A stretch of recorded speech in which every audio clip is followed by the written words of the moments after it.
So hello and happy Diwali to all of you and your family. आशा करता हूँ कि आपका नया वर्ष अच्छा जाए, ठीक है। बट जो आज हम बात करने वाले हैं रियल मैड्रिड के बारे में बात करेंगे, लिवरपूल की इतने गंदे फॉर्म के बारे में बात करेंगे, साथ ही साथ मैनचेस्टर यूनाइटेड और चेल्सी के बारे में बात करेंगे, ठीक है। सबसे पहले जाते हैं रियल मैड्रिड और सेविया पर।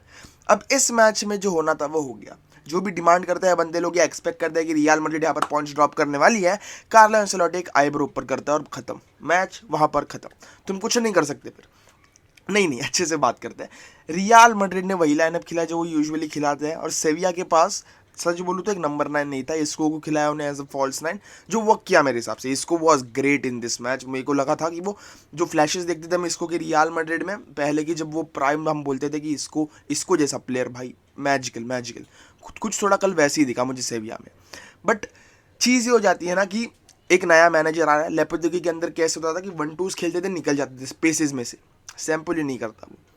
सैम्पली ने कल एम्फोसाइज किया कि चलो अब आज हम काउंटर पर खेलेंगे। और अगर तुम रियल मैड्रिड के साथ काउंटर पर खेल रहे हो, you are inviting pressure on you, कि तुम पाइल अप करो प्रेशर और कहीं ना कहीं तुम चोक कर दोगे। और यही हुआ कल सेविया के साथ। देखो 77 मिनट तक सब ठीक था, सब ठीक था। सेविया ने गोल भी मार दिया था। सेविया वर कॉन्फिडेंट इनफ कि चलो भाई अब जाकर मारेंगे, अब कुछ करेंगे। बट कार्लो एंसेलोटी के सब्स्टिट्यूशंस व गुड इनफ, व गुड। भाई ये बंदे को पता है कब किसको निकालना है। इतना एक्सपीरियंस लेके बैठा बंदा, क्यों लेके बैठा है, उसे पता है ना कब निकालना है। और कोई चू तक नहीं करता सब्स्टिट्यूट होने के बाद, या फिर सब्स्टिट्यूशंस के लिए लुका मॉड्रिच को निकाला, चुआमेनी को निकाला और कार्वाहाल को निकाला देख के कि चलो भाई तुम मिसप्लेस पासेस कर रहे हो, चुआमेनी कार्वाहाल तुम मिसप्लेस पासेस कर रहे हो इस मैच में, तुम तगड़ा खेलो पिछले मैचेस में, इस मैच में नहीं हो रहा तुमसे, आओ वापस आओ। वास्कुवेज गया भाई। वो बंदे ने मेरे हिसाब से जो गोल मारी है, खत्म भाई। वो जो रन निकाला उसने पैरेलल टू विनीशियस जूनियर, वो हो विनीशियस जूनियर की बॉल। विनीशियस जूनियर जहां पर भी खेले, कैसा भी खेले, एक इंस्टेंस रियल मैड्रिड को ऐसा चाहिए ना कि विनीशियस जूनियर निकलेगा गोल मार देगा, बस यही होता है भाई। कितना भी गंदा खेले real Madrid, in the and उनके पास एक ऐसे चांस आ जाता है because of the Pesi wingers, उनकी इंटेलिजेंस की वजह से, जो कार्लो एंसेलोटी ने एम्फोसाइज करा है, उनमें डाली है, ठीक है। ये पहले से ऐसे प्लेयर नहीं थे। कार्लो एंसेलोटी आया, विनीशियस में बन गया, ठीक। वो वैसे प्लेयर बन गए। अब उन्हें पता है कि कब क्या करना है, कब कौन से रन्स निकालने हैं। अब यहाँ पर मैं बोलूँ, बेंजिमा नहीं था, विनीशियस और रॉड्रिगो को ही संभालना था। इतनी अक्ल तो थी, बट वो हो नहीं पाया पिछले 50 मिनट में। 50 मिनट तक मुझे लगा कि गेम ठीक है भाई, थोड़ा सेविया के फेवर में थोड़ा झुकता हुआ नजर आ रहा था, क्योंकि सेविया प्रेशर ऑब्जॉर्व कर रही थी। सबसे पहली बात वो जो मुझे लग रहा था बहुत अच्छी तरीके से कर रही थी। उन्हें पता था कि हमें काउंटर पर हिट करना है, वो कर रहे थे। बेसिकली जो करने आए थे सेविया, वो कर रहे थे। बट एक टाइम के बाद कार्लो एंसेलोटी के सब्स्टिट्यूशंस के बाद चोकअप भाई। और रियल मैड्रिड जैसे कि मैं बताया, आउटसाइड द बॉक्स शॉट, वेलवर्दे, ये बंदा खरा सोना नहीं, हीरा है एंसेलोटी रियल मैड्रिड के लिए। इजीली 200-250 मिलियन जाता है अभी वेलवर्दे के लिए।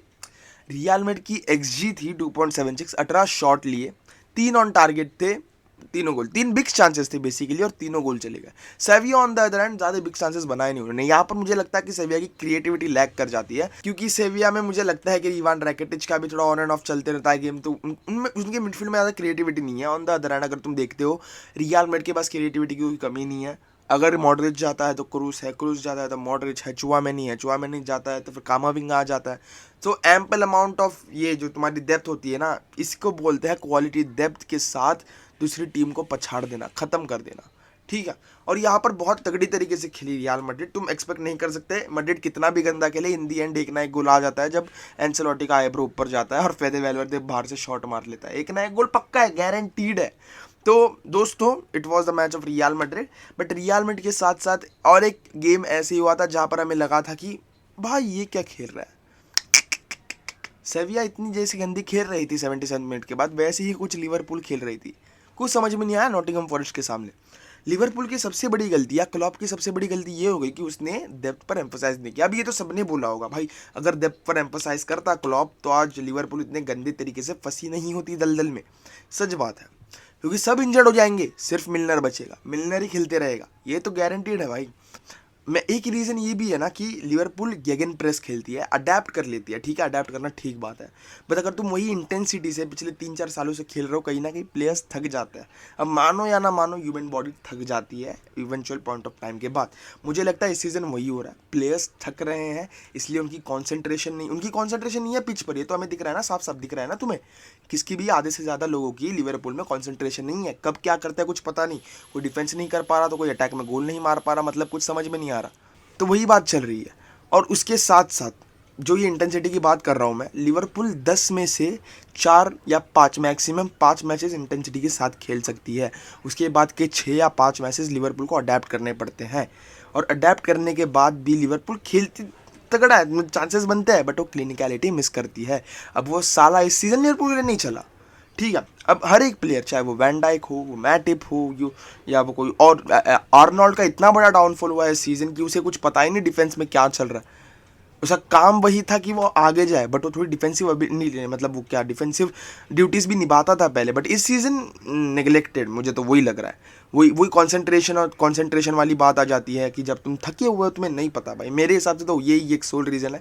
टैक्टिक्स वैक्टिक्स या क्लॉप पे मुझे पूरा भरोसा है कि वो कुछ गलत तो है नहीं, ठीक है, गलत कर नहीं सकता, कर सकता है गलत, बट समझ रहे हो ना कि जब एक प्लेयर थक जाता है, कंसंट्रेशन मिट जाती है, टीम तुम्हारी उतनी फुलफिल्ड नहीं है, मतलब तुम्हारे पास उतनी स्क्वाड डेप्थ नहीं है, तो तुम सफ़र करोगे ही।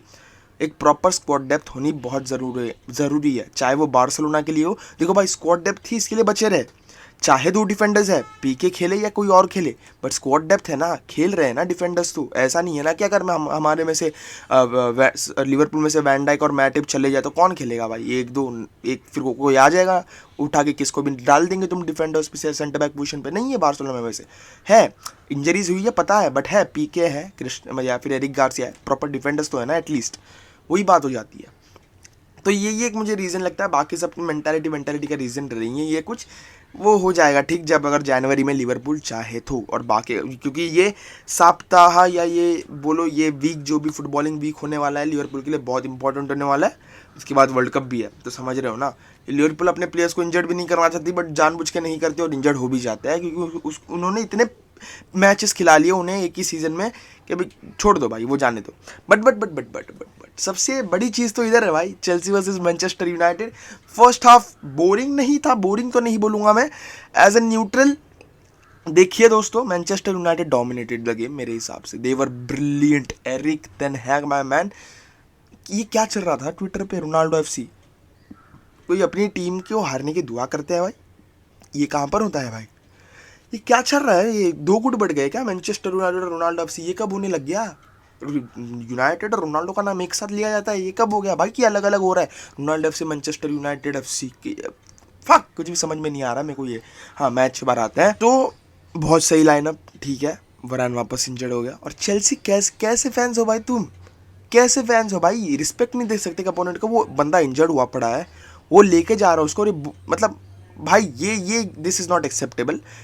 जो भी है राइवल्स है, बट एटलीस्ट एक म्यूचुअल रिस्पेक्ट होनी चाहिए कि एक प्लेयर इंजर्ड हुआ है उसको भी तुम ये करे जा रहे हो, बेचारे का वर्ल्ड कप भी मिस हो सकता है अब।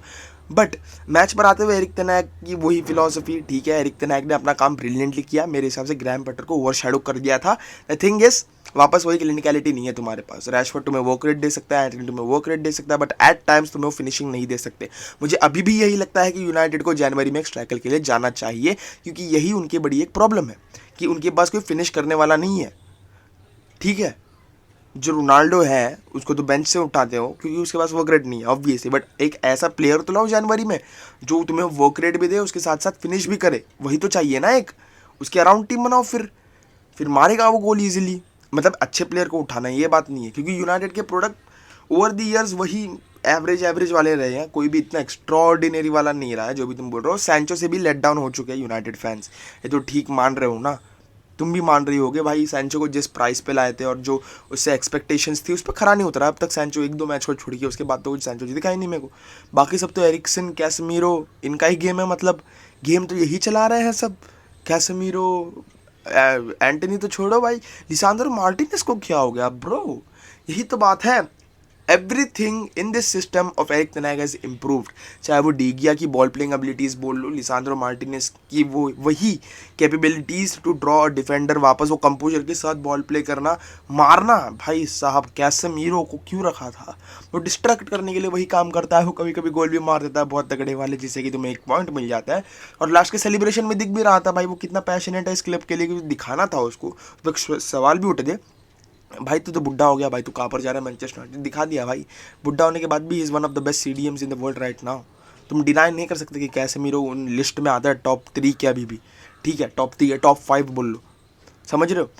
तो कल जो चेल्सी के साथ हुआ, चेल्सी ने वापस वही ग्राहम पॉटर ने अपने थोड़ा विपरीत गया। ग्राहम पॉटर बेसिकली वो प्रेशर अब्जॉर्ब करते रहे काउंटर पे हिट करने के लिए, बट बैकफायर कर गया उन पर, ग्राहम पॉटर पर बैकफायर कर गया। कुकुरेला नहीं चल रहा भाई चेल्सी के लिए, कुकुरेला को जाना पड़ेगा मेरे हिसाब से जाना पड़ेगा बोला मैं बहुत जल्दी बोल दिया, बट 30-35-60 मिनट्स इतने ही मिले उसको पिछले 3 गेम्स में मेरे हिसाब से। उसके बाद ग्राहम पॉटर उठा लेता है उसे, क्योंकि पता है उसको कि अगर ये और ज़्यादा देर रहा मैं गोल खाने वाला हूँ। उसे भी टाइम लगेगा जेल इन्होंने में। कोवाचिच वॉज ब्रिलियंट भाई, कोवाचिच को मिस कर रही थी चेल्सी, इसीलिए Kovacic is a brilliant ball progressor. तुम जो भी बोलो ना उसे, वो बंदा बॉल पे इतना स्मूथ ना, मक्खन है मक्खन भाई मेरे। ऐसे पासेस खेलेगा, ऐसे कटाएगा 2-3 जन का, बूम भाई, बहुत तगड़ा बंदा है वो। वैसे बंदे चाहिए तुम्हें जो कभी कभी अपनी इंडिविजुअल एबिलिटीज़ से कुछ कर कर दिखा दे, ठीक है। वो एक बंदा हो गया, but in the and boring match था थोड़ा मेरे लिए। मतलब first half last 5 to 6 minutes व इंटरेस्टिंग, क्योंकि वहाँ पर से ही थोड़े लफड़े चालू हुए। पेनाल्टी तो था ऑब्वियसली ब्रो, ये कौन बोल रहा है पेनाल्टी नहीं था, ये पकड़ के रखा है उसने, उसके बाद उसने क्लियर किया, ये ऑब्वियसली पेनाल्टी है भाई। बट वही गोल के बाद, पेनाल्टी के बाद थोड़ी मैच और इंटरेस्टिंग हुई, देखने मिला कि ओहो हो भाई मज़ा आ गया, ये तो ऐसी गेम हो रही है भाई आखिर के 10-12 मिनट में। तो इन दी एंड ज़्यादा कुछ हुआ नहीं चेल्सी वर्सेस मैनचेस्टर यूनाइटेड में। यही हुआ कि मैनचेस्टर यूनाइटेड ने डोमिनेट कर लिया चेल्सी को बहुत अच्छी तरीके से। भाई वो जो बोलते हैं ना, ब्रूनो फर्नांडिस एक अलग जोन में चले गया है अब। वो बंदे को जब फ्री लोड मिलता है ना, वो बंदा निखर कर आता है मेरे हिसाब से। तो एरिक टेन हैग अच्छा काम कर रहा है हर एक प्लेयर को निखारने में, क्योंकि हर एक प्लेयर इंप्रूव हुआ है गेम दर गेम। हर एक प्लेयर की ट्रेड्स इंप्रूव हुई है, या वो रैशफोर्ड की इन बिहाइंड रन निकालने बोलने की क्षमता हो या इंटेलिजेंस हो, वो इंप्रूव हुई है। एरिक्सन जब से आया है, उनकी बॉल कंपोजर रखने की यूनाइटेड की, वो इंप्रूव हुई है। कैसेमीरो आने के बाद अपने मतलब गोल कंसीड करना कम कर दिया यूनाइटेड ने। ऑब्वियसली वरैन जो चल रहा था इनके लिए बेचारा इंजर्ड हो गया, बट जब वो चल रहा था मेरे को कभी कहीं ना कहीं यूनाइटेड की क्या बोलते हैं उसको, मेडिकल टीम को थोड़ा ये करने के लिए होता है, मतलब तबाही दे दूँ मैं उनको, तबाही इन दिस सेंस कि चिल्ला दो भाई, कुछ तो कर लो भाई। मतलब हमारे में डेम्बेले था जब, जो गया गुजरा था वरैन से, गया गुजरा इंजरीज के मामले में। जब एक मेडिकल टीम चेंज हुई, हो रहा है बंदा इंजर्ड नहीं हो रहा है भाई। मेरे को लगता है कि कुछ ना कुछ गड़बड़ है यूनाइटेड के मेडिकल स्टाफ में, कि एक ही बंदा बार बार इंजर्ड कैसे होता जा रहा है, वही बंदा इंजर्ड। तुम या तो बराबर नहीं कर रहे हो, उस पर ध्यान नहीं दे रहे, या तो बहुत बहुत गंदी चीज़ चल रही है वरैन के साथ। Just look into it. वो बंदा एसेट हो सकता है यूनाइटेड के लिए, अगर वो फिट रहा ना, बहुत बड़ा वाला एसेट हो सकता है। सो दोस्तों, I hope you like this video. मिलूंगा अगली वीडियो में, good bye, take care, peace out, Jai Hind. And subscribe कर लेना, सब्सक्राइब नहीं किया तो शेयर कर देना दोस्तों, अगर पसंद आ गया हो तो।